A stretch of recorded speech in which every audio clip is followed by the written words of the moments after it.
In today's video, I'm going to teach you how to delete a site permanently in Hostgator step by step. If you have a site on Hostgator that you no longer need, or perhaps you're planning on starting fresh with a new project, deleting it is a straightforward process. It's important to follow each step carefully to ensure that your site is removed properly.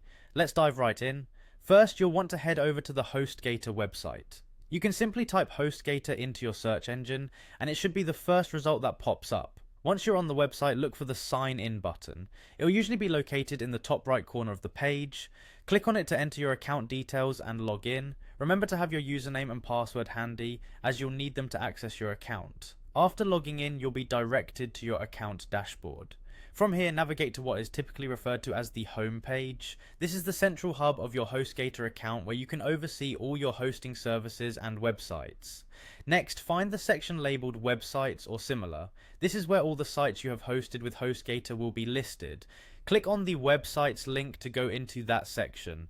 Here you should see a list of all your sites. Locate the site you wish to delete. Once you've found it, look for the settings option. This is usually represented by a gear icon or explicitly labeled as settings in the menu. By selecting this option, you'll be taken to a new page that hosts all the specific settings for that particular site. Now, it's time for the critical step.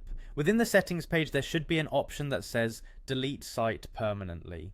Be sure you really want to delete this site because this action cannot be undone. If you're certain, go ahead and click on delete site permanently. And just like that, you have deleted a site permanently from your Hostgator account.